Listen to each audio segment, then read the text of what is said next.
راحت تار پر ہر آن رحمت کی نظر رکھنا، کرے دن رات یہ سنت کی خدمت یا رسول اللہ۔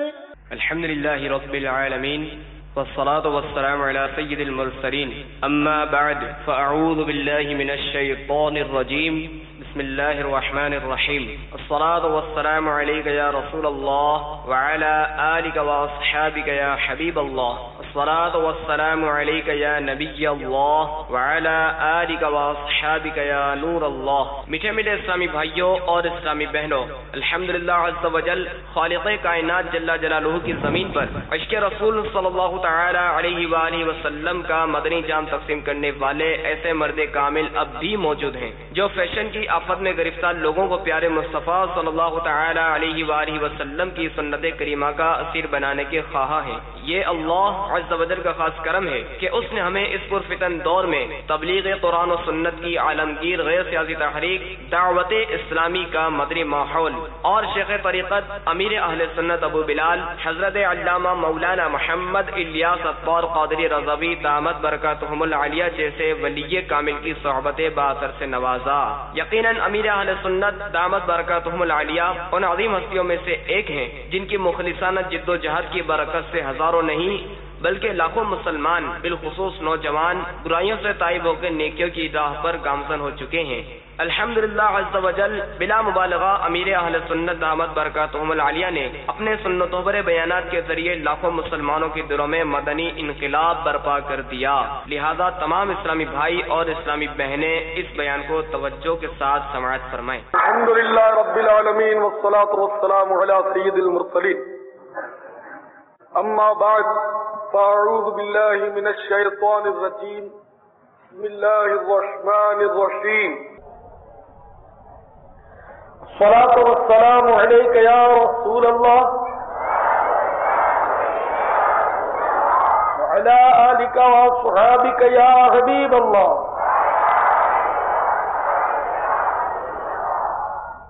الصلاة والسلام علیک یا نبی اللہ وعلى آلك وصحابك يا نور اللہ۔ اگر گناہوں کی بیماری جان نہیں چھوڑتی تو آج میں آپ کی خدمت میں کوشش کروں گا کہ اپنی اصلاح کرنے کا کوئی نسخہ تجویز کیا جائے۔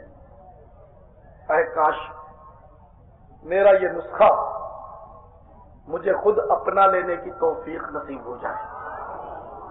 حضرت سیدنا حجت الاسلام امام محمد غزالی رحمت اللہ تعالی علیہ کیمیاء سعادت میں فرماتے ہیں، ابن الصم رحمت اللہ تعالی علیہ نامی ایک بزرگ گزرے ہیں،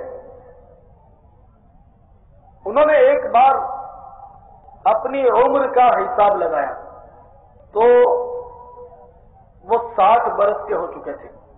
اب 60 برس کے انہوں نے دن نکالے حساب لگا کر، تو دنوں کا حساب جب کیا تو 21,600 دن ہوئے۔ اب یہ غور کرنے لگے کہ میں 21,600 دن کا ہو گیا، اتنی دن کی عمر، اتنی عمر کے دن میں نے گزارے، اگر یومیہ ڈیلی مجھ سے ایک گناہ ہی سرزد ہوا ہو تو میرے عمر بھر کے گناہ بنتے ہیں 21,600۔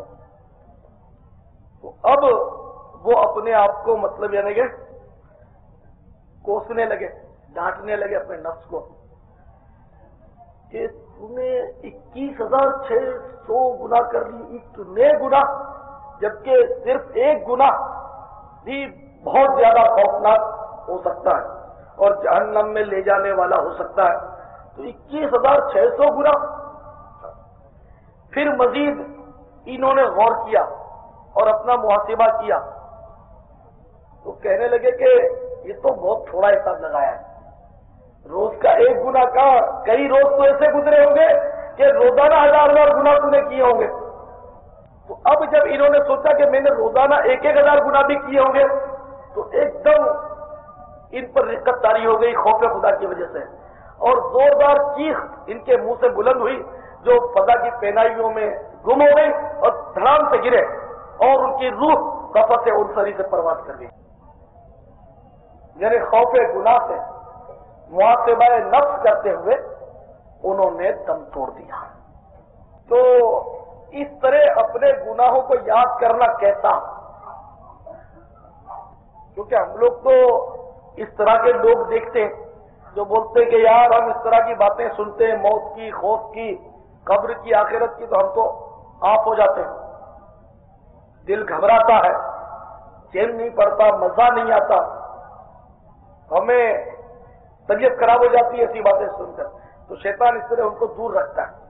تو آیا ان باتوں پر غور کرنا کہ میں نے کیا کیا کیا، جیسے اس بزرگ نے غور کیا، اپنا محاسبہ کیا تو ان کا وہ دم ہی نکل گیا۔ تو ایسا کرنا کیسا؟ تو قرآن سے سوال کرتے ہیں کہ اے قرآن تو بتا کہ آیا اس طرح سوچنا چاہیے کہ میں نے اپنی عمر گزشتہ میں کیا کیا کیا؟ کیا ہمیں محاسبہ کرنا چاہیے؟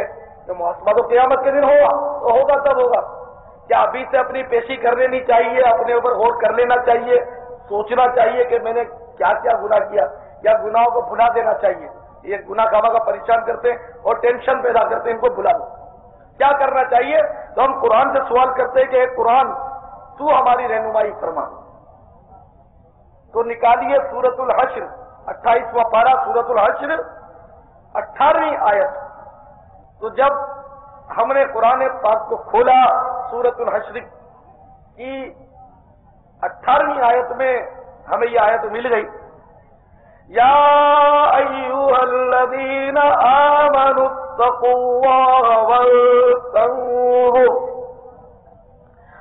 ولتنظر نفس ما قدمت لغد۔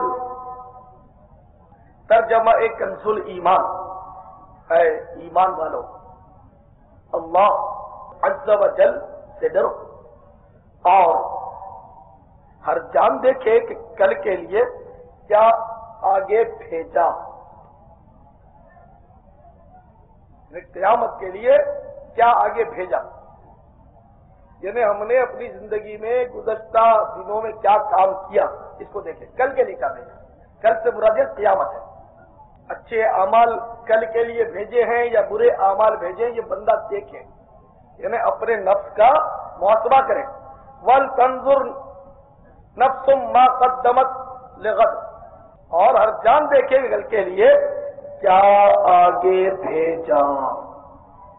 تو حضرات صوفیاء کرام، اولیاء اعظام اور ہمارے اسلاف کرام جو تھے رحمہم اللہ تعالی، ان کا یہ ذہن تھا اور وہ اپنے گناہوں پر سوچتے رہتے تھے کہ ہم نے آگے کے لیے کیا بھیجا اور ہم سے یہ گناہ کیوں ہوئے، وہ غور و فکر کرتے تھے۔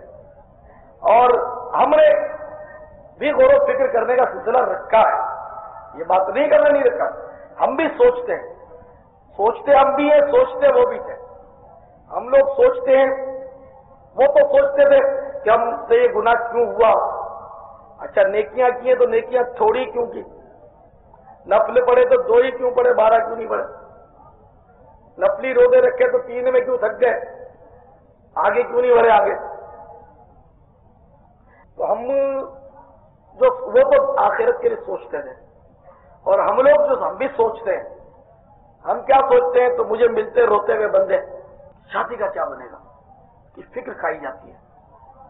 کوئی روتا ہے، تنگ دستی بہت ہے، پورا نہیں ہوتا، حالانکہ سارے چینل یہ دنیا کے لوہے محفوظ پر جوڑا لکھا ہے تو ہو جائے گا، نہیں لکھا تو نہیں ہوگا۔ اگر یہ یقین جم جائے بندے کو، ایمان مستحکم ہو، بات خلاف ہو جاتی ہے، تو فکر میں بے حد کمی آ جائے گی کہ بھائی اللہ تعالیٰ کے اگر جوڑا لکھا ہے تو ہو جائے گا، ورنہ تدبیر کے ناخن جو ہیں وہ تقدیر کی گرے کو کھول نہیں سکتے. تو کنفرم ٹھیک ہے. تنگ دستی کا رونا روتا ہے بندہ. اول تو تنگ دستی والے جو روتے ہیں نا، اکثر ان کی تنگ دستی بیچاروں کی اپنے ہاتھوں کے کرتے ہوتے ہیں. ہمیں اچھا چاہیے کھانے کا، اچھے کپڑے چاہیے، مکان عمدہ چاہیے، فرنیچر بھی چاہیے، ٹی وی بھی چاہیے، تو یہ بھی چاہیے تو وہ بھی چاہیے، تو فیشن بھی پورے ہوں. تو پھر تنگ دستی ہے، سب کچھ ہے. اگر روٹی اور سبزی میں گزارا ہو جاتا ہے تو پھر فکر کم ہوگی. اعلیٰ بریانی چاہیے تو فکر زیادہ ہوگی. اگر لٹھے میں تن ڈھک جاتا ہے تو فکر کم ہوگی، اور اگر ڈبل گھوڑا بوسکی چاہیے تو فکر زیادہ ہوگی. سادہ سی ہوٹل میں کھانا اگر لے سکتے ہیں آپ تو مطلب یہ سستا پڑے گا، اور بڑھیا ہوٹل کا یہ اگر نام سن کر کھانا آپ نے وہاں سے حاصل کیا تو تنگ دستی ہے. شادی اگر سادگی سے کرنا جانتے ہیں تو رونے کی ضرورت نہیں ہے. اب ٹپ ٹاپ چاہیے، فنکشن بھی چاہیے، اور سارے حساب کتاب مطلب رسم و رواج چاہیے، اور مہندیاں بھی ہوں اور منگنیاں بھی مطلب دھوم دھام سے ہو، ڈھول بھی بجے اور ناچ رنگ بھی ہو، تو تنگ دستی ہے. سیدھی بات.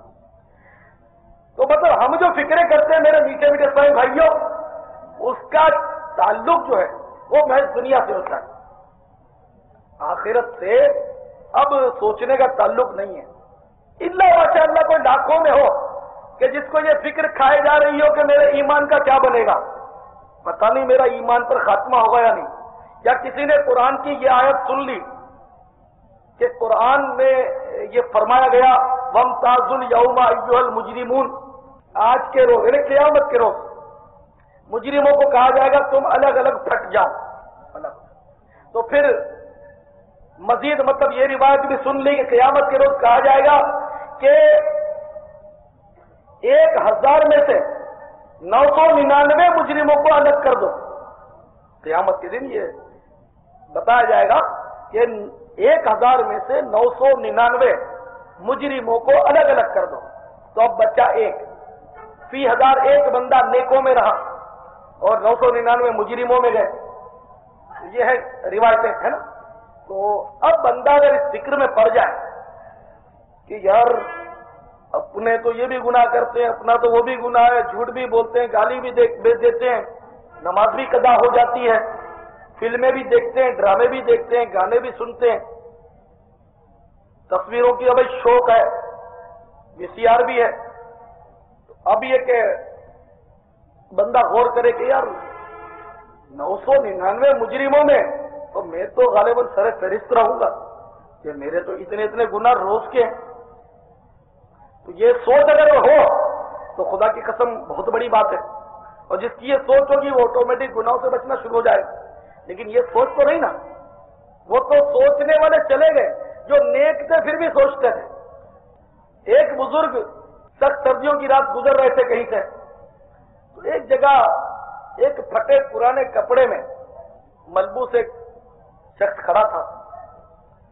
سردی کی سخت سردی تھی، اور بندہ جو تھا وہ کھڑا تھا، صرف پھٹا ہوا کپڑا اس کے اوپر تھا، کوئی اونی کپڑا یا کوئی سردی سے بچنے کا انتظام نہیں تھا، مگر اس کے پسینہ بہ رہا تھا.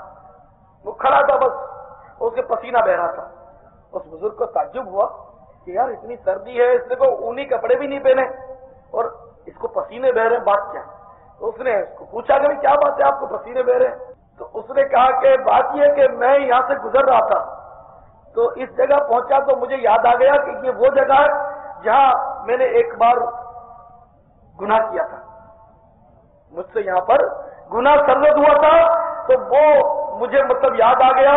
تو بس میں جانے کب سے کھڑا ہوں اور پشیمان ہوں، نادم ہوں، اور اس وجہ سے مطلب یہ کہ مجھے سردی کا ہوش نہیں. تو گناہوں کی ندامت سے اس کو پسینے بہ رہے تھے. ہے اپنے ایک بھی بندہ ہے ہم میں سے تھا کہ جو گناہ پر نادم ہو کہ ہاں اس جگہ یہاں جب گزرا تھا تو منہ ماری ہوئی تھی، میں نے گالیاں دی تھی، اور یہاں گزرے تو حالت خراب ہو جائے. اچھا وہاں ہاں اس جگہ سے گزرا تھا تو میں نے ایک کو تھپڑ مارا تھا، اب کیا ہوگا؟ تھپڑ مارنے سے تو مسئلہ زیادہ خراب ہو گیا کہ حق العبد، گالیوں میں بھی حق العبد تلف ہوا کہ بندے کا دل ہم نے دکھایا، کسی کو ظلمن ہم نے تھپڑ مار دیا، تو اب تو اللہ بھی معاف نہیں کرے گا، ہم مارے گئے نے جس کو تھپڑ مارا اس کو راضی کرنا پڑے گا، اب کیا؟ تو کبھی غور کیا اس پر؟ جیسا کہ حضرت ابو الحسین کامش رضی اللہ تعالیٰ عنہ روتے ہی رہتے تھے، کسی نے پوچھا کہ آخر کیوں روتے رہتے ہیں؟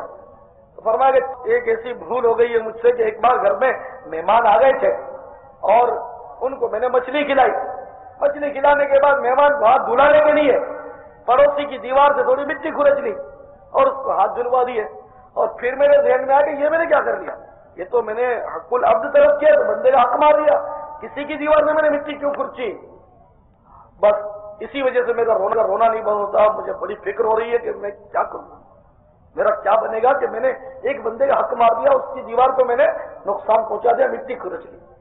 تو آج جو سارے کے سارے پلاٹ اور زمینیں لوگوں کی دبا لیتے ہیں الٹے سیدھے کیس بنا کر، اور ہزاروں لاکھوں قرضہ دے کر دینے کا نام نہیں لیتے، یا دھوکے سے لوگوں کے پیسے نکلوا لیتے ہیں۔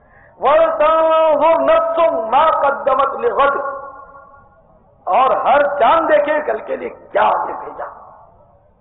تو ہماری تو میٹھے میٹھے اسلامی بھائیوں بدقسمتی سوچ نہیں، تو اپنی اصلاح کا نسخہ یہی ہے کہ بندہ اپنے آپ کو ڈراتا رہے، اپنے گناہوں کو یاد کر کر کے ڈرائے کہ فلاں دن وہ گناہ ہوا تھا، فلاں دن یہ گناہ ہوا تھا، اور کاش روزانہ کچھ وقت اپنے محاسبے کے لیے نکالے اور اپنے آپ سے حساب طلب کیے کرے کہ یہ کیوں کیا اور وہ کیوں کیا۔ حضرت سیدنا عمر فاروق رضی اللہ تعالیٰ عنہ فرماتے ہیں کہ اس سے پہلے اپنا حساب کر لو کہ قیامت کے روز تمہارا حساب لیا جائے، تمہارا حساب قیامت کے روز لیا جائے، اس سے پہلے اپنا حساب اپنے آپ سے لے لو۔ تو ظاہر ہے جو اپنے آپ سے حساب لینے کی عادت رکھے گا وہ پھر گناہ سے اس کا دل گھبرائے گا اور ڈرے گا۔ تمہارا حضرت فاروق اعظم رضی اللہ عنہ فرماتے ہیں کہ اے لوگوں اپنے اعمال کا وزن اس سے قبل کر لو کہ قیامت میں ان کو تولا جائے گا۔ اسی طرح جب رات آتی، حضرت فاروق اعظم رضی اللہ تعالیٰ عنہ جب رات آتی تو اپنے پاؤں پر درہ مارتے اور فرماتے کہ آج سارے دن میں تو نے کیا کیا کام کیے، اس طرح محاسبہ کرتے کہ پہلے اپنے آپ کو درہ مارتے پاؤں پر اور فرماتے کہ یہ بتا کہ آج سارے دن میں تو نے کیا کیا کیا۔ یہ اس کا عمل ہے جو قطعی جنتی ہے، خدا کی قسم کہ مالک جنت صلی اللہ تعالی علیہ وآلہ وسلم نے بذات خود حیات ظاہری میں جنت کی بشارت ان کو دی ہے۔ قطعی جنتی ہونے کے باوجود حضرت سیدنا فاروق اعظم رضی اللہ تعالیٰ عنہ روزانہ رات کو اپنے آپ کو درہ مار کر پاؤں پر پوچھتے کہ تو نے آج دن میں کیا کیا کیا۔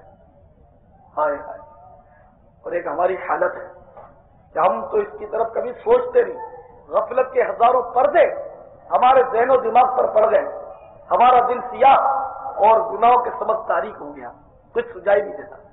حضرت سیدتنا عائشہ صدیقہ رضی اللہ تعالی عنہا فرماتی ہیں کہ حضرت سیدنا ابو بکر صدیق رضی اللہ تعالی عنہ نے اپنی وفات شریف کے وقت فرمایا کہ مجھے حضرت سیدنا عمر بن خطاب رضی اللہ تعالیٰ عنہ سب سے زیادہ عزیز ہیں، اس لیے کہ انہوں نے اپنے محاسبے میں، اپنے حساب کتاب میں، اپنی پوچھ گچھ میں کوئی کمی نہیں چھوڑی، اتنا اپنے آپ کو پوچھتے رہتے کہ تو نے یہ کیوں کیا، تو نے وہ کیوں کیا۔ حضرت سیدنا ابن سلام رضی اللہ تعالیٰ عنہ اپنے نفس کو عجیب طریقے سے آزمائش میں ڈالتے ہیں اور تاکہ اس پر غور کریں کہ یہ کس ٹائپ کا ہے۔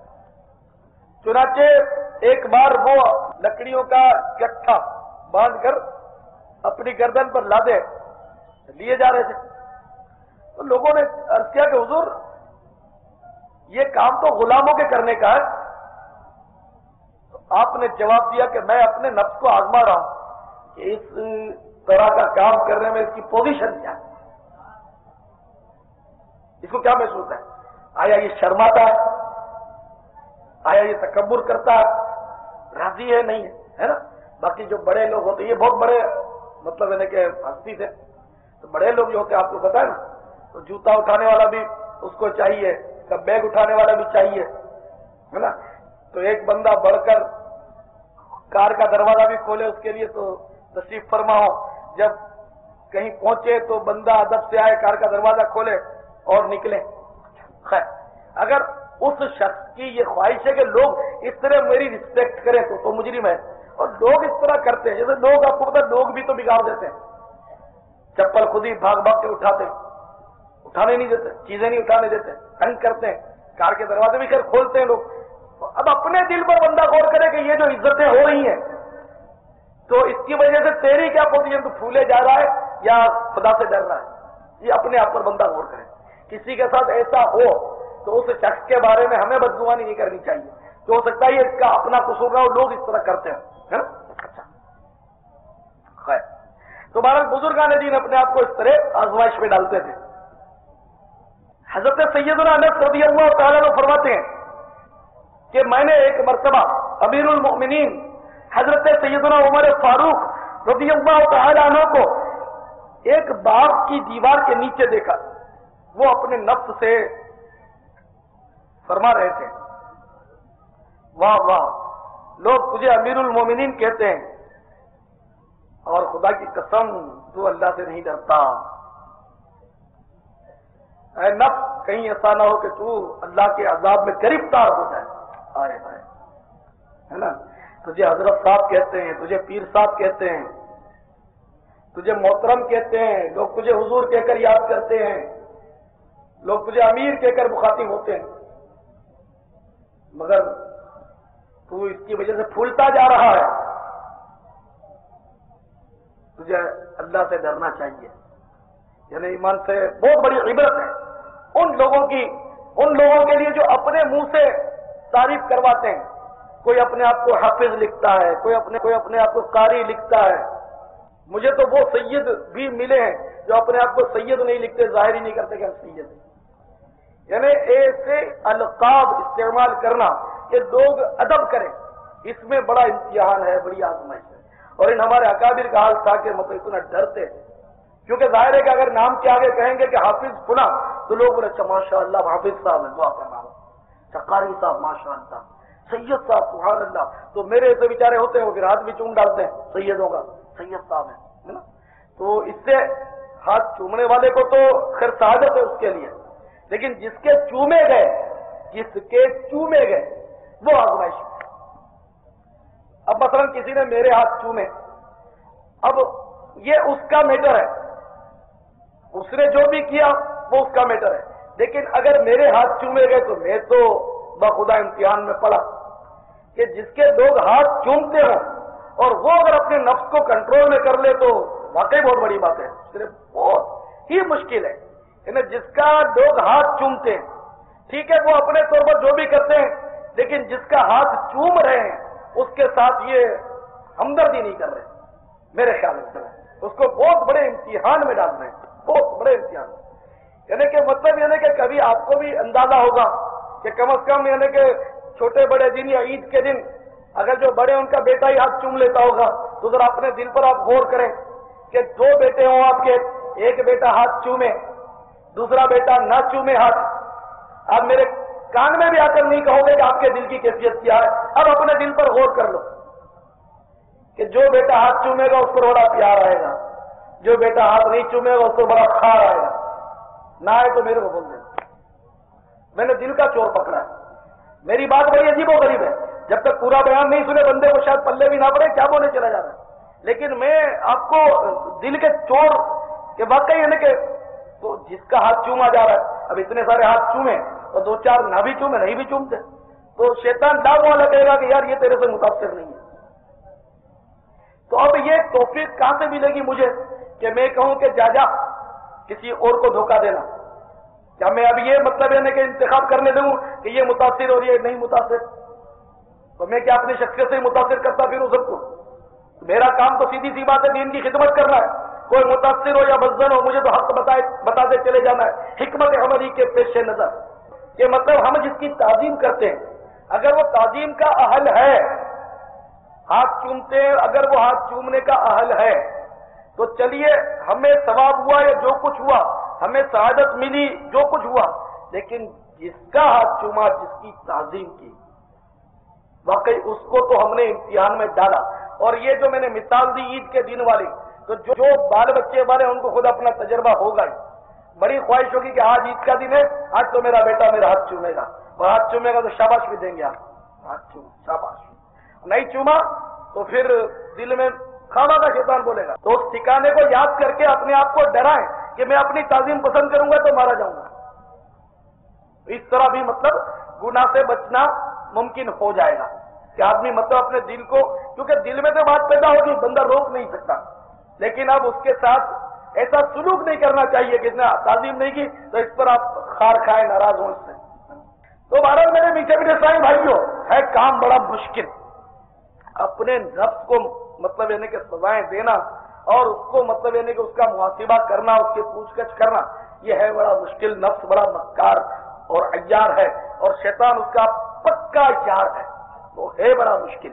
لیکن بہرحال اگر کوشش کرے بندہ تو خود ہی مطلب یعنی کہ بچ سکتا ہے۔ جنت دیکھیے کتنی ہے؟ 8۔ میں آپ کی خدمت میں کرتا ہوں، گناہ کی عادت نہیں جاتی ہے نا، گناہ کی عادت نہیں جاتی، آپ ٹرائی کر لیں 8 بار، مثال کے طور پر فلم دیکھنے کی عادت نہیں جاتی، 8 بار آپ تکلف کے ساتھ اپنے آپ کو بچا لیں کہ نہیں دیکھوں گا فلم، 8 بار تکلف سے تکلیف ہوگی آپ کو، آپ بچا لیں نہیں دیکھوں گا، بڑا دل چاہتا ہے جو بھی، آپ آنکھیں بند کر لیں دیکھیں، انشاءاللہ 9ویں بار آپ خود ہی محسوس کریں گے کہ آپ دیکھنے کو اتنا جی نہیں چاہتے۔ بد نگاہی کو جی چاہتا ہے، کسی غیر عورت کو یا خوبصورت مرد کو، لڑکے کو دیکھنے کو جی چاہتا ہے، اسی مطلب لذت کے ساتھ، ہے نا۔ عورت کو تو بغیر لذت کے بھی نہیں دیکھ سکتے، جبکہ اجنبیہ ہو، غیر عورت ہو، غیر محرم، تو لڑکے کو لذت کے ساتھ دیکھنے کو جی چاہتا ہے، دل مطلب دینے کے وہ ہر ایک مطلب نوجوان یا جو بھی مرد ہے اس کی دل کی کیفیت پر غور کرے تو سمجھ سکتا ہے۔ میرا مشورہ ہے کہ 8 بار، 8 جنتوں کی نسبت سے 8 بار آپ تکلیف سے اپنے آپ کو روکیں، آنکھیں بند کر لیا کریں، منہ پھیر لیا کریں، دیکھیں ہی نہ، تو انشاءاللہ 9ویں بار آپ خود ہی بچتے رہیں گے انشاءاللہ۔ مگر یہ کہ 4 بار آپ نے اپنے آپ کو روک لیا تکلف سے، پھر 5ویں بار دیکھ ڈالا، پھر بولو کہ اب 4 بار مزید نہیں دیکھتا تو 8 بار ہو گئے، ایسے نہیں، کنٹینیو 8 بار کنٹینیو۔ اسی طرح ہر گناہ پر آپ غور فرما لیں، گالی دیے بغیر چھٹکارا نہیں ہے، تو گالی کو آپ تکلف سے روکو، بھلے غصہ ہے، گالی کو روکو، انشاءاللہ 8 بار روکنے میں کامیاب ہو جاؤ گے، 9ویں بار انشاءاللہ خود ہی رک جاؤ گے انشاءاللہ۔ اسی طرح میرے میٹھے میٹھے اسلامی بھائیو، ہر گناہ میں آپ کوشش کیجئے کہ اپنے آپ کو تکلف سے اگر بچا سکتے ہیں تو، ورنہ آپ کہو کہ عادت نہیں جاتی تو آپ کہتے رہو، ہے نا۔ ڈاکٹر دوا دیے جا رہا ہے، ٹھیک نہیں ہوتا، ٹھیک نہیں ہوتا، تو اگر ڈاکٹر نے مطلب یعنی کہ پوچھ لیا کہ بھئی جو میں نے کھانے پینے کی پرہیزی بتائی تھی وہ بھی کر رہے ہو، تو آپ نے کہا کہ اس میں ذرا یوں ہو جاتا ہے تو اون ہو جاتا ہے، تو آگے آپ خود سمجھتا ہے ڈاکٹر کی دوائی کیا کریں گے۔ پرہیزی جو بتائیے اس پر بھی عمل کرنا آپ کے لیے لازمی ہے، دوا بھی کھائیں اور پرہیزی بھی کریں تو انشاءاللہ یہ مرض جو آپ کو بہت جلدی چلا جائے گا۔ میرے پاس بہت آتے ہیں، ہم قاعدہ پڑھتے ہیں ہم کو یاد نہیں ہوتا، ہم قرآن پڑھتے ہیں ہم کو یاد نہیں ہوتا، مدرسے کے لڑکے آتے رہتے ہیں، یاد ہی نہیں ہوتا، ہمارا حافظہ کمزور ہے، تو کبھی موقع ہوتا ہے، رش کم ہوتا ہے تو میں اس کو پھر سمجھاتا ہوں کہ تم مطلب یعنی کہ بس مدرسے میں گئے، عشاء کے بعد تھوڑی دیر کے لیے سبق پڑھا تو قاعدہ بند کر دیا، تو پھر واپس جب رات کو دوسرے دن مدرسے پہنچے اب قاعدہ کھولا تو سبق کہاں سے یاد ہوگا۔ آپ دن بھر اس کو یاد کرتے رہو، بار بار کھول کے دن میں دیکھتے رہو، سونے سے پہلے دیکھ لو، جاگ کر دیکھ لو اور اس کو رٹو، وہ تو یاد ہو جائے گا۔ تو محنت کرو نہیں، خالی صرف کھول کے اسی وقت سبق لے لو اور اسی وقت پڑھ لو، اور پھر 24 گھنٹے کے بعد پھر بیٹھ جاؤ تو یاد نہیں ہے تو بولو میرا حافظہ کمزور ہے، مجھے سبق یاد نہیں رہتا، میں قرآن نہیں پڑھوں گا، میرا وہ ہو جاتا ہے۔ تو کم از کم نادانو، اسکول پڑھنے والے اور کالج پڑھنے والے جو دنیا کا علم حاصل کرتے ہیں انہی سے عبرت حاصل کر لو،